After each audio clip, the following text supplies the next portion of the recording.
Bonjour les vidéopreneurs, ici Guillaume Gardès de vidéastefreelance.fr et on se retrouve aujourd'hui pour une vidéo que j'avais dit que je ferais dans la vidéo justement consacrée à l'analyse de la GoPro Hero 9 Black qui est ici, qui est le sujet de la vidéo du coup, c'est les meilleurs réglages sur cette GoPro pour justement avoir la meilleure qualité possible, en tout cas une qualité proche d'un rendu professionnel. Donc on va déjà commencer par l'allumer.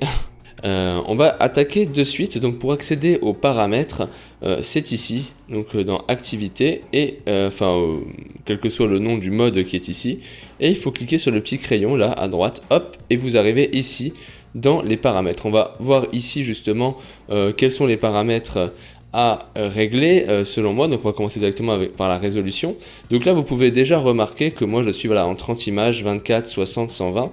C'est parce que pour un projet j'ai dû régler ma GoPro en 60 Hz. Pour ça on fait juste un petit slide comme ça vers le bas.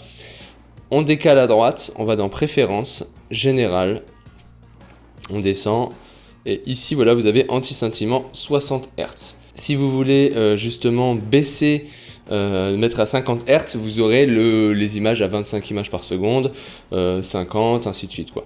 Donc là nous on va laisser comme ça et on va commencer. Donc d'abord ici vous pouvez régler la résolution ici en haut et en bas le nombre d'images par seconde. Alors en général, pour avoir la meilleure qualité possible, on va essayer de shooter dans les plus hautes résolutions possibles. Donc ici en 5K. Mais en fait, ces paramètres-là dépendent fortement de ce que vous voulez shooter.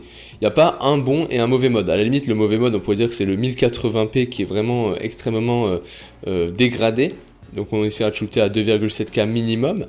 Mais par exemple, voilà, si jamais vous voulez faire du 5K, moi je vous conseille de faire le 5K à 30 ou à 24 ou 25 suivant comment vous avez réglé votre GoPro. Mais en fait, il y a juste quelques subtilités à connaître. Déjà, la première, c'est qu'en fait, mettre le nombre d'images par seconde à fond n'est pas forcément une excellente idée, en tout cas pas tout le temps.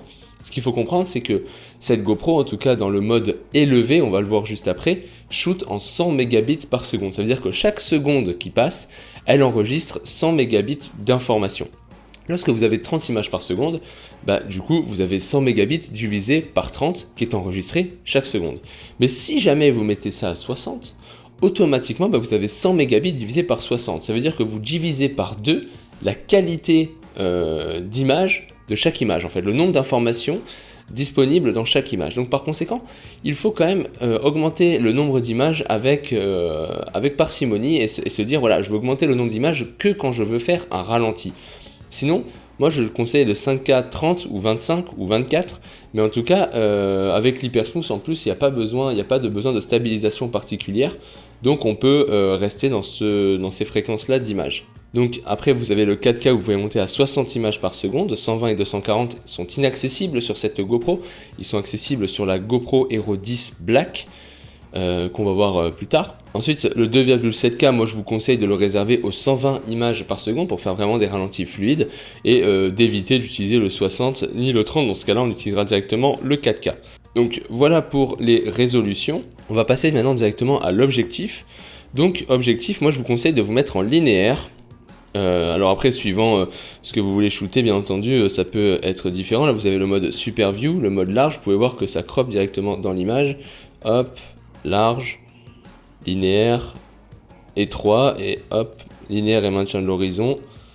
Voilà, vous pouvez voir que ça crop dans l'image. Moi, je vous conseille tout simplement de laisser le mode linéaire, ce qui va permettre justement de garder, de conserver la meilleure qualité d'image. Disons, ça va réduire, on va dire, les zooms optiques que la GoPro ne cesse de faire. Ensuite, l'hypersmooth, je vous conseille de le mettre en élevé.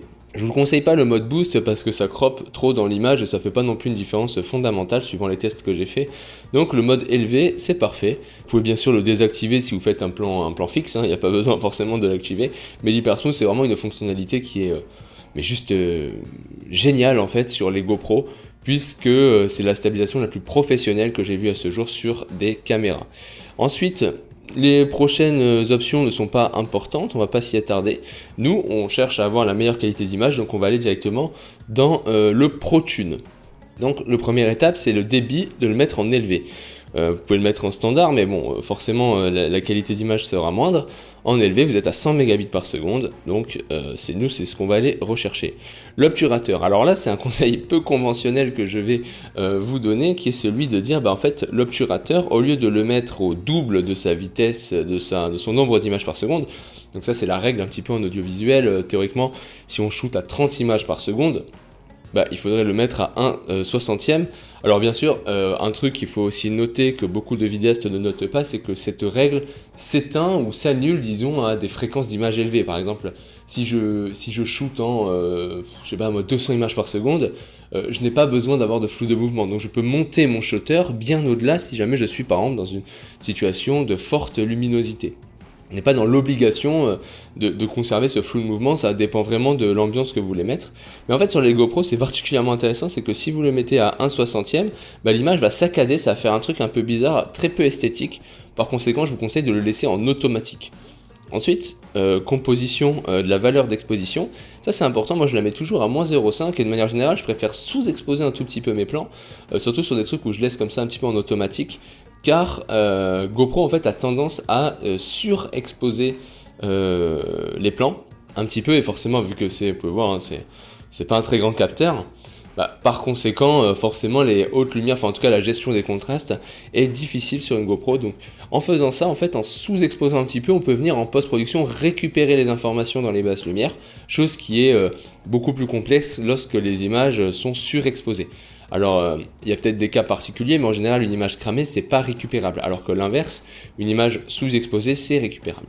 Donc, toujours -0,5, comme ça, en fait, là, ce que ça veut dire, c'est que la GoPro va exposer 0,5 stop en moins, disons.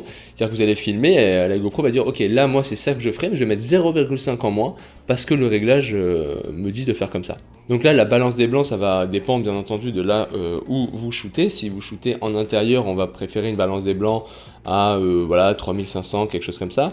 En général, les GoPro, c'est utilisé en extérieur. Donc moi, je mets toujours 5000. Je trouve que 5500, ça fait une image froide, en fait. C'est un peu bizarre sur les GoPro. Moi, 5000, c'est un réglage que j'apprécie particulièrement et je laisse en général à 5000. Ensuite, ISOMIN, ISOMAX, bon ça, on en a déjà parlé dans la vidéo sur la GoPro Hero 9, il faut laisser à 100 ces deux valeurs, ne jamais monter les ISO, moi je mets 100 et 100, voilà, je monte pas plus que ça, puisqu'automatiquement, plus vous allez monter dans les ISO, je veux dire même à 200, 300, 400 ISO, on voit déjà la différence, il y a du grain à l'image qui est impossible d'enlever derrière. Ensuite la netteté, donc moi la netteté je laisse toujours en moyenne.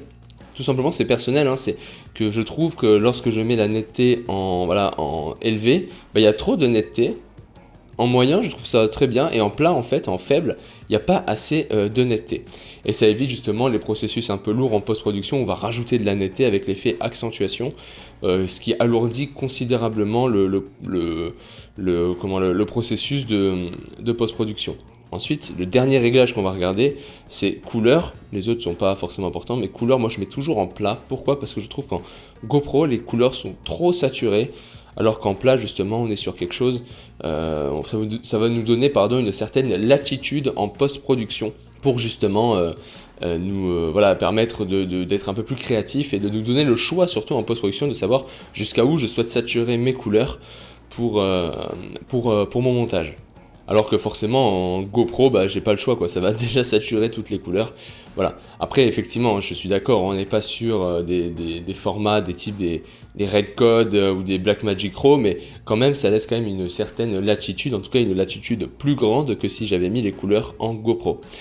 Écoutez, voilà les vidéopreneurs, cette vidéo est terminée, j'espère que vous l'aurez apprécié, que vous aurez apprécié ces explications. Sur ce, moi je vous laisse là, je vous dis à bientôt et bon courage dans vos projets.